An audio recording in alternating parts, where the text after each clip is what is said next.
बिस्मिल्लाहिर्रहमानिर्रहीम। अस्सलाम वालेकुम डियर स्टूडेंट्स। आज के लेक्चर में हम लोग डिस्कस करेंगे फाइनल अकाउंट्स में एग्जांपल नंबर 8 रिक्वायरमेंट्स में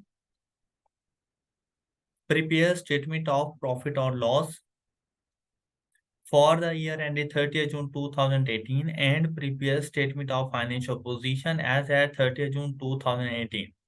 हम लोग इस क्वेश्चन को डिस्कस करने वाले हैं इंट्रोडक्शन टू अकाउंटिंग के पॉइंट ऑफ व्यू से। हमारे पास अपने पेपर्स के अंदर इसका फॉर्मेट बना बनाया होता है, स्टेटमेंट ऑफ प्रॉफिट और loss and statement of financial position का। हम लोगों ने जस्ट जाकर वैल्यूज को पुट करना होता है।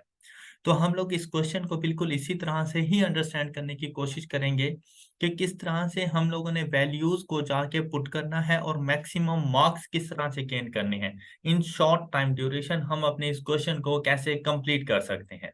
अब अगर आप लोग यहाँ पर देखें, जैसा फॉर्मेट आपको यहाँ पे नजर आ रहा है, जैसा कि sales, cost of sales, gross profit, other income, operating expenses and net profit, बिल्कुल ऐसा ही आपके एग्जाम में ये सारी चीजें गिवन होंगी। सिर्फ यहाँ पर आपके पास बॉक्सेस होंगे जो कि वैल्यूज आप लोगों ने खुद पुट करनी होगी।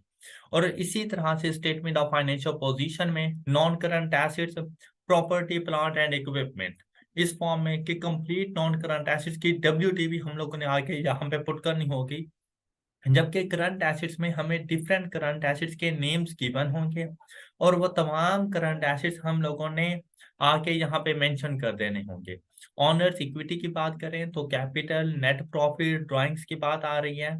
करंट लायबिलिटीज तो नॉन करंट लायबिलिटीज यहाँ पे हमें कोई नजर नहीं आ रही। ऐसा हो भी सकता है कि हमारे पास कोई नॉन करंट लायबिलिटी हो, तो यहाँ पे नॉन करंट लायबिलिटी और उसका बॉक्स यहाँ पे आपको नजर आ जाएगा।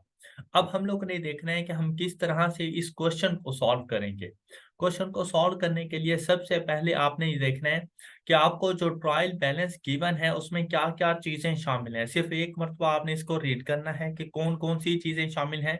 जैसे कि हमें पता चला कि इक्विपमेंट की कॉस्ट बताई गई, साथ में इक्विपमेंट की क्यूमुलेटेड डेप्रिसिएशन ओपनिंग है 1 जुलाई 2017।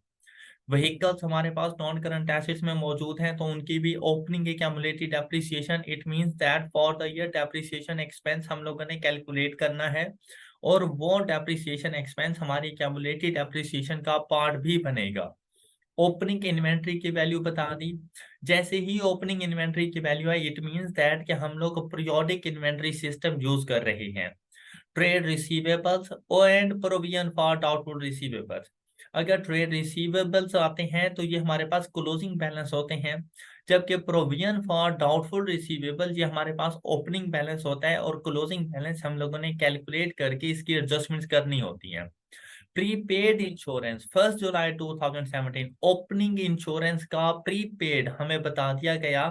इंश्योरेंस एक्सपेंस अकाउंट का ओपनिंग 140, साथ में एडवांस 384, बैंक डिपॉजिट्स हम लोगों ने बैंक में फिक्स डिपॉजिट किया हुआ है जो कि 1 फेब 2017 को डिपॉजिट किया गया एट अ रेट ऑफ 7%, और जो अमाउंट डिपॉजिट की गई वो 1400 rupees. Cash and bank balances 620, capital 16,000 का। इसी तरह से ट्रेड पेबल्स हैं, एक्रूअल्स एंड अदर पेबल्स, सेल्स की वैल्यूज, परचेजेस, रिटर्न्स। अब रिटर्न डेबिट क्रेडिट साइड दोनों पे हैं, तो जो डेबिट साइड पे रिटर्न है ये हमारी सेल्स रिटर्न, जबकि क्रेडिट साइड में जो अमाउंट हमें दी गई है ये purchases return. Salaries and utilities, rent, discounts. अब डिस्काउंट्स भी डेबिट क्रेडिट दोनों दे दिए गए, तो डेबिट साइड पे डिस्काउंट अलाउड टू कस्टमर्स, जबकि क्रेडिट साइड पर discount received from suppliers. Other expenses, insurance, bad debts given है यहाँ पर। अगर बैड डेट्स आप लोगों को ट्रायल बैलेंस में मिल जाए, इट मींस दैट कि वो आपके रिसीवेबल्स में एडजस्ट हो चुके हैं, आपको ये एडजस्ट करने की जरूरत नहीं है। हाँ, अगर ये बैड डेट हमारी एडिशनल इंफॉर्मेशन का पार्ट हो तो अपने क्लोजिंग रिसीवेबल्स में से हमें इन्हें एडजस्ट करना होता है। साथ में हमारे पास है interest income on bank deposit, वो जो बैंक डिपॉजिट हमने किया हुआ है 1400 का, उसके ऊपर जो हमें इंटरेस्ट इनकम रिसीव हुई है वो 82 की हमें रिसीव हो चुकी है इनकम। फर्दर इंफॉर्मेशन देखें, cost of closing physical inventory was rupees 7400 amounts in rupees 1000 हम लोग ले रहे हैं, तो हम लोग इसको 7400 रीड कर लेंगे। Inventory including goods costing rupees 240 which were damaged in the warehouse. These goods can be sold for rupees 250 after incurring a cost of rupees 16. अब ऐसी सिचुएशन में बेटा सबसे पहले आप लोगों ने अपने क्वेश्चन को बहुत ध्यान से पढ़ना है। जैसी फर्दर इंफॉर्मेशन आती है, इन फर्दर इंफॉर्मेशन में अब आपने जरा अपने सॉल्यूशंस को भी थोड़ा थोड़ा प्रिपेयर करते जाना है। जैसे अब यहाँ पर बात करें तो क्लोजिंग इन्वेंट्री की वैल्यू यहाँ पर हमें मिल रही है, हमारे मुताबिक जो फिजिकल इन्वेंट्री काउंट की गई उसकी वैल्यू 7400 है, लेकिन यहाँ पर हमें एनआरबी लॉस, एनआरबी एडजस्टमेंट्स को भी देखना होता है। अब देखें जो हमारे पास गुड आइटम्स हैं वो अपनी कॉस्ट पे ही रिकॉर्ड होंगे, उनकी एनआरबी हमेशा ग्रेटर होती है, तो इस वजह से कॉस्ट पे रिकॉर्ड करेंगे। लेकिन जो डैमेज आइटम होते हैं ना, हमें उनकी एनआरबी की कैलकुलेशंस करनी होती है। अब डैमेज आइटम्स की कॉस्ट 240 है, अब कॉस्ट का कंपैरिजन एनआरबी के साथ करेंगे and which ever is lower उसके ऊपर रिकॉर्डिंग हो जाती है। एनआरबी हमारे पास क्या होती रहती है, एस्टिमेटेड सेलिंग प्राइस जो कि 250 है, less estimated cost to sell जो कि हमारे पास 16 है। तो हमारे पास जो एनआरबी की वैल्यू आ जानी है वो 250 माइनस 16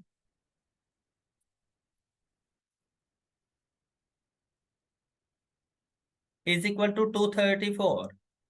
अब हमारे पास कॉस्ट 240 जबकि एनआरबी 234, तो हम लोग अपनी इस इन्वेंट्री को रिकॉर्ड करेंगे उसकी एनआरबी पर 234 पर। तो आप लोग देखें हमें इन्वेंट्री में राइट डाउन करना पड़ेगा 6000 का। तो सिंपली आप लोगों ने अपने पास जो फिजिकल इन्वेंट्री काउंट था 7400 का, उसमें से आप लोग माइनस कर देंगे 7400 माइनस 6, तो आपके पास क्लोजिंग इन्वेंट्री की वैल्यू आ जाएगी 7394। ये आपके पास क्लोजिंग इन्वेंट्री की वैल्यू। अब ये क्लोजिंग इन्वेंट्री की वैल्यू दो जगहों पे यूज होगी, एक तो इस्तेमाल होनी है कॉस्ट ऑफ सेल में, और दूसरा इसने इस्तेमाल हो जाना है आपके करंट एसेट्स में। तो आप लोग अपनी फाइनेंशियल स्टेटमेंट्स में जाएंगे, अब आप लोगों ने मार्क्स भी साथ साथ गेन करते जाने हैं, तो अपने करंट एसेट्स में क्लोजिंग स्टॉक जाके रिकॉर्ड कर देंगे 7394 का। ये आपके पास वैल्यू आ गई। अब हम लोग नेक्स्ट चलते हैं, हम इसको कॉस्ट ऑफ सेल में यूज कर सकते हैं। क्लोजिंग स्टॉक यहाँ से मिल जाएगा, ओपनिंग स्टॉक ट्रायल बैलेंस में गिवन है, परचेजेस गिवन है, रिटर्न्स गिवन है, डिस्काउंट्स गिवन है, वहां से कॉस्ट ऑफ सेल फाइंड कर सकते हैं। लेकिन आप लोगों ने एक मरतबा एडजस्टमेंट देख लेनी है कि कहीं परचेजेस में कोई एडजस्टमेंट तो नहीं, या डिस्काउंट्स वगैरह में, तो अगर कोई एडजस्टमेंट होगी तो आपकी कॉस्ट ऑफ सेल चेंज हो रही होगी। तो इनिशियली आप लोगों ने कॉस्ट ऑफ सेल की कोई वर्किंग नहीं करनी। अब इस पॉइंट में से हाफ पोर्शन हम लोग रिकॉर्ड कर चुके हैं as a current asset, half cost of sale में हम लोगों ने जाके रिकॉर्ड करना है। नेक्स्ट देखें क्या हो गया, rent includes payments of annual rent of rupees 240 expiring on 30th November 2018 for owners residence। अब बेटा जैसी बात आ गई ना ऑनर्स के रेजिडेंस की, तो हमें इस बात से कोई गर्ज नहीं है कि ये रेंट एक्सपायर कब हो रहा है, हमने टोटल अमाउंट देखनी है कि टोटल अमाउंट कितनी है। तो अगर ऑनर्स के रेजिडेंस के लिए बिजनेस ने रेंट पे किया है, तो ये टोटल अमाउंट हमारी ड्राइंग्स के तौर पे रिकॉर्ड हो जानी है। तो आपने रेंट में जाकर एडजस्टमेंट्स करनी है। क्या एडजस्टमेंट्स है कि रेंट की अमाउंट में से आप लोगों ने 240 माइनस कर देना है, और जो हमारे पास ये 240 है हमारी ड्राइंग्स का पार्ट बन जाएगा। अब अगर आप लोग देखें यहाँ पर हमें ड्राइंग्स गिवन, इन ड्राइंग्स में आप लोगों ने जाकर 240 ऐड कर देना है, ये इसकी एडजस्टमेंट्स हो जानी है। और यही काम आप लोगों ने अपने एग्जाम्स में करते रहना है कि रेंट एक्सपेंस एडजस्ट हो जाएगा 240 के अगेंस्ट, और आपकी ड्राइंग्स 240 से इंक्रीज हो जाएंगी। अब आपका सेकंड पॉइंट अकाउंट फॉर हो चुका, थर्ड पॉइंट की तरफ चलें। इसी तरह से आपने तमाम एडजस्टमेंट्स को सॉल्व करते जाना है, तो आप में कॉन्फिडेंस लेवल हाई होता जाएगा कि आपका क्वेश्चन कंप्लीट होने पर है। Prepared insurance represents premium which expired on 31 जनवरी 2018। अब अगर आप लोगों को याद हो तो हमारे ट्रायल बैलेंस में हमें यहाँ पर प्रीपेड इंश्योरेंस बताई गई थी 1 जुलाई 2017, और अब हमें एडजस्टमेंट्स में बताया गया है कि ये प्रीपेड इंश्योरेंस बेसिकली 1 जनवरी 2018 तक का था। मतलब 7 मंथ्स, 1 जुलाई से लेकर 31 जनवरी तक 7 मंथ्स का इंश्योरेंस एक्सपेंस हम लोग ऑलरेडी पे कर चुके थे, जो कि 140 था। उसके बाद while insurance presents annual premium, तो जब ये एक्सपायर 31 जनवरी को हो रहा है, तो नेक्स्ट 1 Feb 2018 को जो हम लोगों ने इंश्योरेंस पे की वो हमारे पास 300 की आ गई। अब ये भी एनुअल इंश्योरेंस है, तो इसने जाकर एक्सपायर हो जाना है 31 जनवरी 2019 को। मतलब हमारे अगर इस साल की बात करें तो इस साल में 7 मंथ्स की इंश्योरेंस हमें यहाँ से मिलेगी और 5 मंथ्स का इंश्योरेंस एक्सपेंस हमें यहाँ से मिलेगा। तो ये 1 ईयर का इंश्योरेंस कंप्लीट हो जाएगा।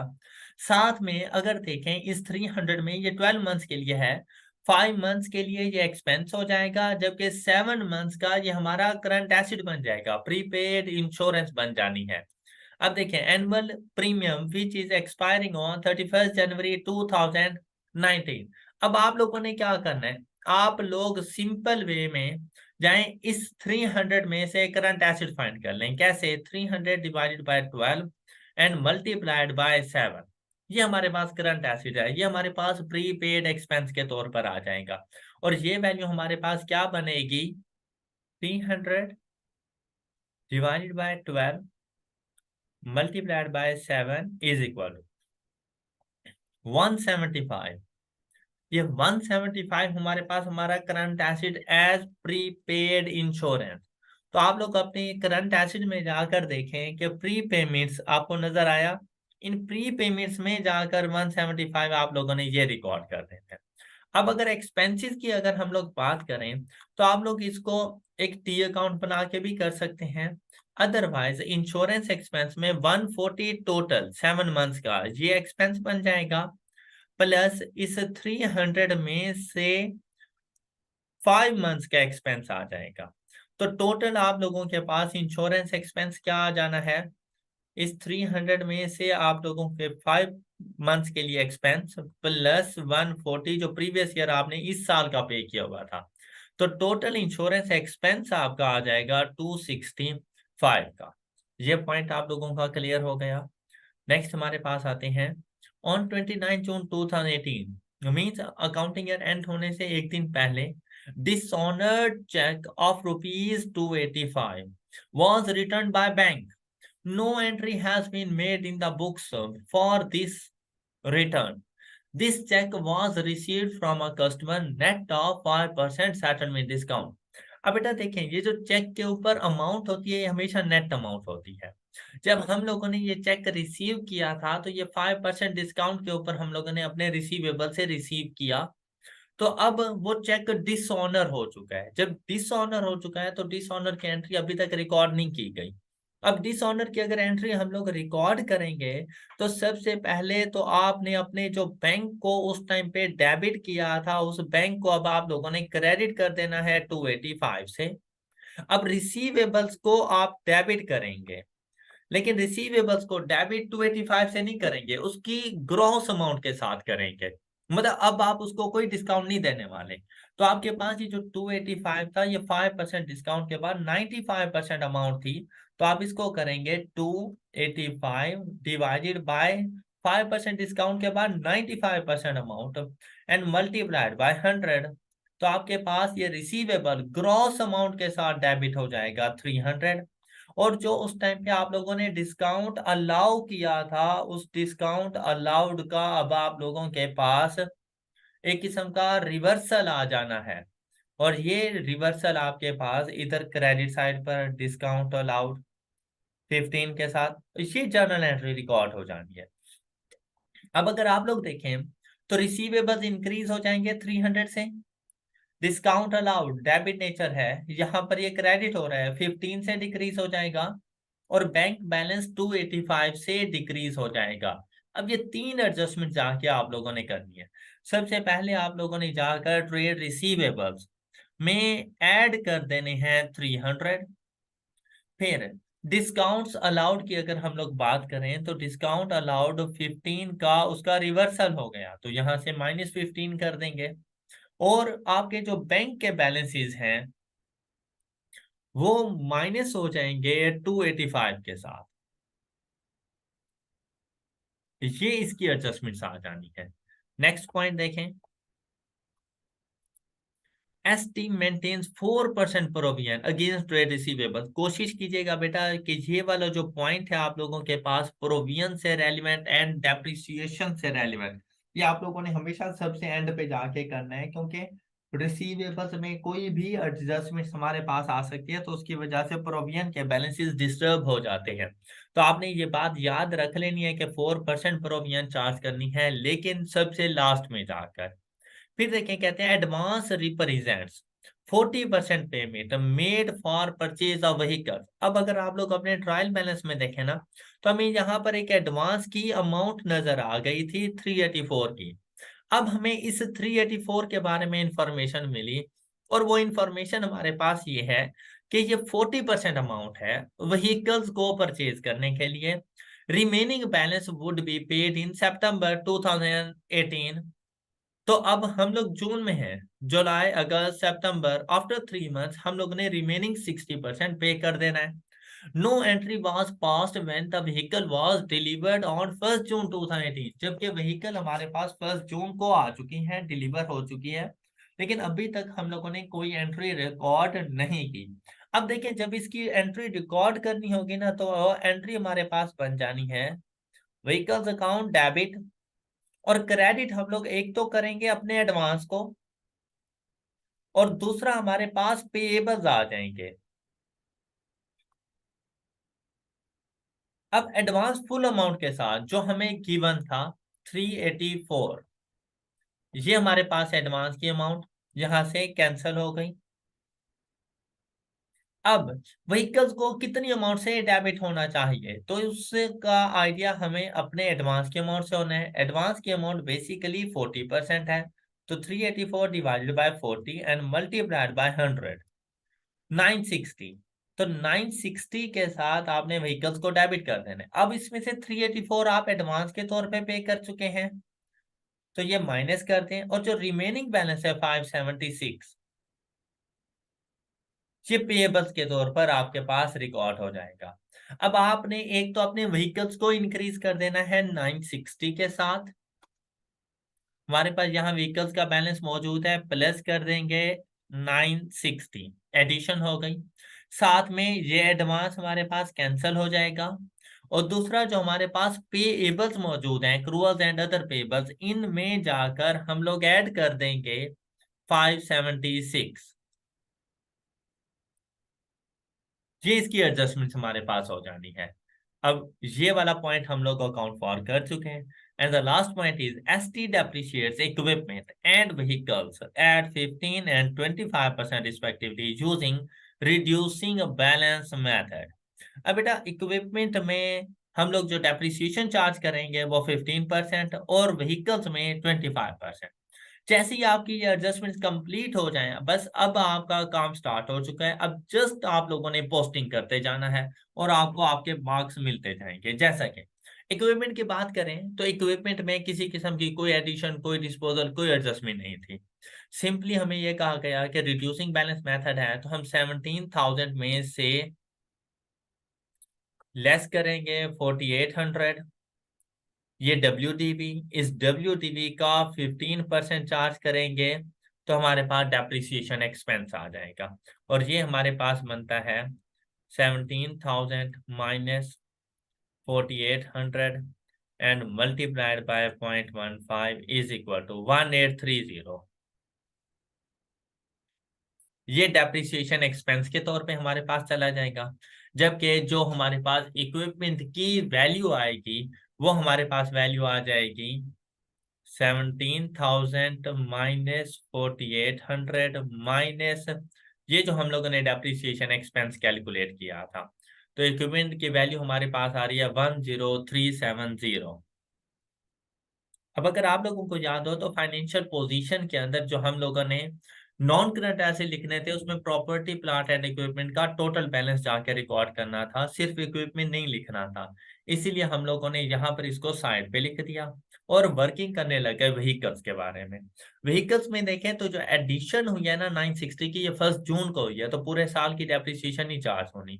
अभी सबसे पहले आप लोगों ने ओपनिंग WDV लेनी है और वो हमारे पास आएगी 3000 माइनस 1200। तो जब ये किया तो 1800 का 25% आपके पास डेप्रिसिएशन एक्सपेंस, और वो हमारे पास बन गया 450।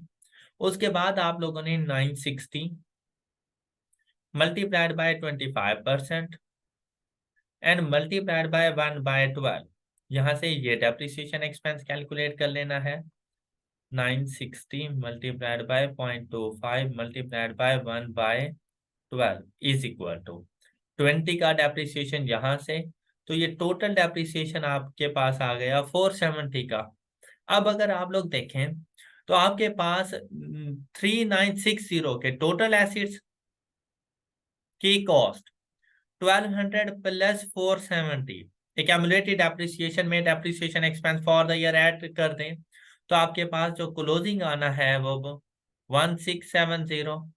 अब आप लोग ने जाकर व्हीकल्स की WDV फाइंड कर लेनी है। 3960 माइनस 1670 इज इक्वल 2290। और यहां पर देखिए आपके पास प्रॉपर्टी प्लांट एंड इक्विपमेंट का balance 2290 plus 10370 is equal to 12660। और आप लोगों ने जाकर ये WDV of property plant and equipment in statement of financial position as non current assets record कर देनी है। सबसे ज्यादा मार्क्स इसके होते हैं और आप लोगों ने इसकी वर्किंग बहुत ज्यादा केयरफुली करनी है और आपको इसके फुल मार्क्स मिल सकते हैं।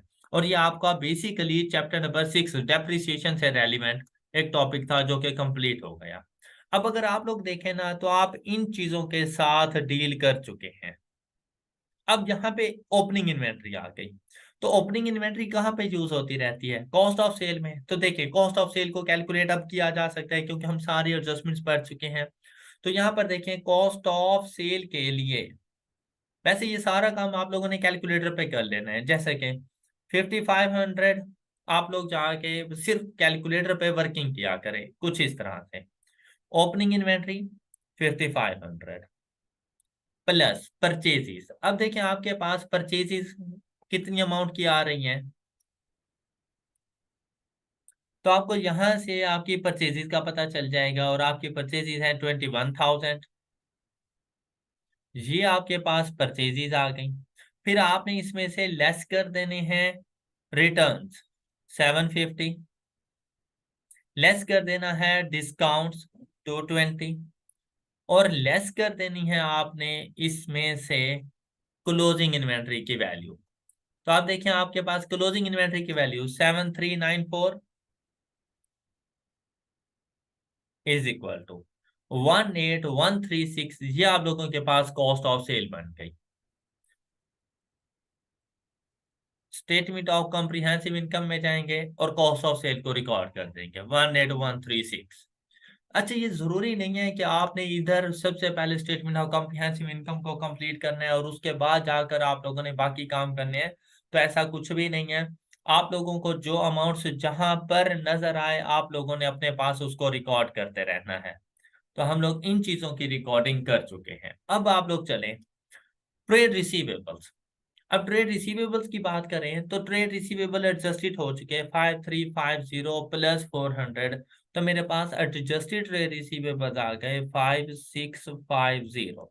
अब यहाँ पर देखें हमारे पास 220 हमारे पास ओपनिंग प्रोविजन का ओपनिंग, ये देखें यहाँ पर प्रोविजन का ओपनिंग आ जाएगा 220 ब्रॉट डाउन। और कैरीड डाउन हमारे पास कैसे आएगा? एडजस्टेड रिसीवेबल्स का 4% 5650 इन 2.04 4% 226 226 ये क्लोजिंग बैलेंस। अब अगर देखें ना तो एडजस्टेड रिसीवेबल्स में से क्लोजिंग प्रोविजन माइनस कर दें 5650 माइनस आंसर तो ये हमारे पास नेट रिसीवेबल्स हमारे करंट एसेट्स का पार्ट बन जाएंगे। 5424 इनको जाके सबसे पहले आप रिकॉर्ड कर दें, ये 5424। अब हम लोग चलते हैं इससे रेलिवेंट एक्सपेंस। तो हमें याद आया कि यहाँ पर हमारे पास बैड डेट भी मौजूद है, तो इस बैड डेट को अपनी प्रोविजन का ही पार्ट बना दें यहाँ पर। और इनकम स्टेटमेंट में देखें कि आप कितना एक्सपेंस चार्ज करेंगे। ये देखें, आपके पास वैल्यू आ रही है क्लोजिंग 226 प्लस 106, इसमें से लेस करते हैं 220, तो 112 आपके पास एक्सपेंस के तौर पे चला जाएगा। इनकम स्टेटमेंट में provision for bad and doubtful debt expense हमारे पास 112 के हिसाब से चला जाएगा। ये एक्सपेंसेस की कैलकुलेशन हम लोग बाद में कर लेंगे, लेकिन हम लोग अपने रिसीवेबल्स में को करंट एसेट्स में जाके रिकॉर्ड कर चुके हैं। नेक्स्ट देखें, इसकी वर्किंग हो गई, ये हो गए। प्रीपेड इंश्योरेंस ये हम लोग ऑलरेडी कर चुके हैं, इसका एक्सपेंस वगैरह कैलकुलेट कर चुके हैं। और इस करंट ईयर में जो नेक्स्ट ईयर के लिए प्रीपेड है वो हम लोग ऑलरेडी अकाउंट फॉर कर लिया। एडवांस के बारे में हमें पता चल गया कि व्हीकल से रेलिवेंट था। बैंक डिपॉजिट, बेटा बैंक डिपॉजिट की अभी और कोई बात नहीं की गई, तो 1400 आपने अपने पास एसेट्स के तौर पे रिकॉर्ड कर देना है बैंक डिपॉजिट साथ में। अब देखिए ये फर्स्ट फैब मतलब प्रीवियस ईयर में लिया था, तो इस साल तो टोटल इनकम हमारे पास बननी चाहिए, तो आपने पूरे साल के लिए इनकम आनी चाहिए थी। 1400 का 7% देखें, तो ये 98 मेरे पास इंटरेस्ट इनकम आ रही है। 98, एक तो आप लोगों ने अदर इनकम के तौर पर जाकर इंटरेस्ट इनकम 98 रिकॉर्ड कर देनी है। दूसरा, आप रिसीव कर चुके हैं 82, तो 98 में से 82 रिसीव कर लिया, जो रिमेनिंग 16 है वो इंटरेस्ट रिसीवेबल के तौर पे रिकॉर्ड हो जानी है। तो आप स्टेटमेंट ऑफ कॉम्प्रिहेंसिव इनकम में जाएं तो आपको पता चला आपके पास यहाँ पर अदर इनकम आ रही थी। अदर इनकम वो आपकी फिक्स डिपॉजिट की इनकम 98 आप वो रिकॉर्ड करें। 82 इसमें से रिसीव हो चुका है, जो हमें ट्रायल बैलेंस में वैल्यू नजर आ रही है वो अमाउंट रिसीव्ड है। और जो रिमेनिंग अमाउंट है वो हमारे पास रिसीवेबल्स इंटरेस्ट रिसीवेबल्स के तौर पे जाके रिकॉर्ड हो जानी है। और 1400 का बैंक डिपॉजिट हम लोग रिकॉर्ड कर देंगे। नेक्स्ट वैल्यू देखें, अब देखा आप लोगों ने कि जस्ट हम लोग पोस्टिंग करते जा रहे हैं। बैंक डिपॉजिट के बाद देखें कैश एंड बैंक बैलेंसेस, 620 में से 285 माइनस कर दें, 620 माइनस 285, तो आपके पास 335 कैश एंड बैंक बैलेंसेस आ जाएंगे। तो ये 335 आप लोगों ने जाके रिकॉर्ड कर दिया यहाँ पर। नेक्स्ट वैल्यू देखें, कैपिटल के अमाउंट एज इट इज जाके लिखेंगे, कोई एडजस्टमेंट नहीं है इसमें। ड्राइंग्स के लिए हमारे पास वैल्यू आ जाती है 592, जैसे इन दोनों को ऐड करेंगे 592, इसको जाके रिकॉर्ड कर देना है 16,000। ट्रेड पेएबल 3500, कोई एडजस्टमेंट नहीं है, एज इट इज रिकॉर्ड करनी है। जबकि अगर इसकी बात करें हमारे पास, तो 2096 की हमारे पास ये पेएबल्स आ जाते हैं। तो देखें कैपिटल एंड लाइबिलिटीज के पोर्शन में जाके सबसे पहले आप लोगों ने अपने पास 16,000 का कैपिटल, 592 की ड्राइंग्स, और आपके पास 3500 के पेएबल्स, 296 के आप लोगों के अदर पेएबल्स आ जाने हैं। ये आप लोगों ने जाके रिकॉर्ड कर दिए। फिर आपके पास यहाँ पर सेल्स की वैल्यूज आ रही हैं, तो सेल्स की वैल्यूज के लिए नेट सेल्स बतानी है, तो 32350, इसमें से लेस कर दें रिटर्न्स 950, और लेस करते हैं डिस्काउंट, और ये जो डिस्काउंट है 270 माइनस 15 इज इक्वल टू 255, तो 255 लेस करें, तो ये आपके पास नेट सेल्स की वैल्यू 31145, 31145 ये जाके आप लोगों ने रिकॉर्ड कर दिया। सेल्स के बाद परचेजेस की रिकॉर्डिंग हो गई, रिटर्न्स की रिकॉर्डिंग हो गई, ये आपके पास एक्सपेंसेस आ गए। रेंट भी आपके पास एक्सपेंस के तौर पर आ जाएगा 760 का। डिस्काउंट्स हम लोग 255 के ऑलरेडी रिकॉर्ड कर चुके हैं। अदर एक्सपेंसेस 480, इंश्योरेंस हम लोग 265 का लेके जाएंगे। बैड डेट्स की रिकॉर्डिंग ऊपर 112 में हो चुकी है प्रोविजन में, एंड इंटरेस्ट इनकम की रिकॉर्डिंग भी हमारे पास हो चुकी है। अब आप लोगों ने क्लोजिंग टच देना है। उसके लिए बेटा कोशिश करें कि ये जो एक्सपेंसेस है ना, इन एक्सपेंसेस को आपने बैलेंसिंग वैल्यू के तौर पे रखना है। ताकि आपके आपकी अगर आप लोग एक्सपेंसेस की कैलकुलेशन पे जाते हैं, आपको काफी सारा टाइम लग जाना है। तो आपने ना एक्सपेंसेस को बैलेंसिंग वैल्यू के ऊपर रखना है, बाकी तमाम वैल्यूज आप लोग फाइंड कर सकते हैं। जैसे यहाँ पर देखें, सेल्स में से कॉस्ट ऑफ सेल माइनस करें तो आप ये वाली वैल्यू फाइंड कर सकते हैं, ये आके यहाँ पे आप पुट करते हैं।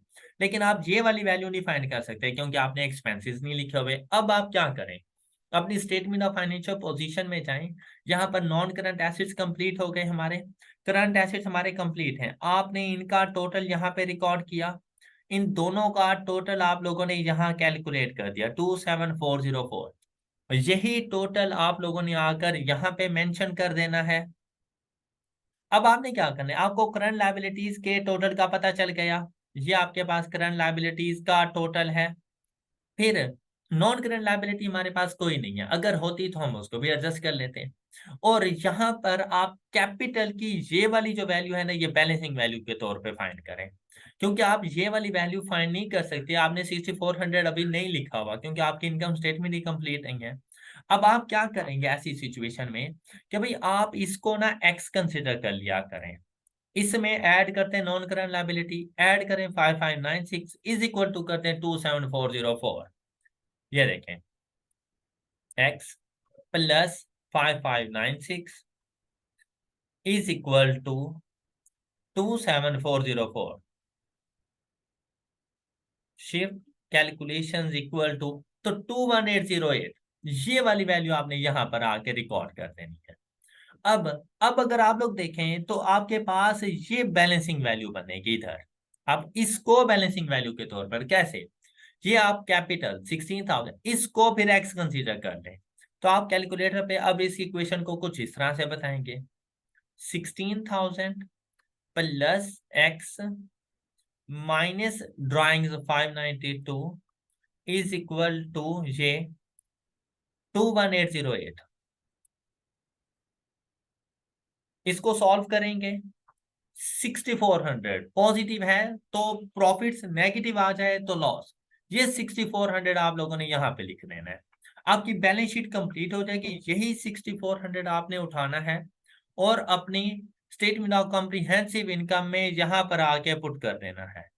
अब अगर आप लोग देखें तो भाई ग्रॉस प्रॉफिट आपके पास है, अदर इनकम ऐड करें, क्या चीज लेस करें कि 6400 आ जाए। फिर यहाँ पर इक्वेशन आप एक बना लें, 13,009 प्लस 98 माइनस क्या किया जाए कि आंसर आ जाए 6400। तो ये आपके पास आंसर आ गया 6707।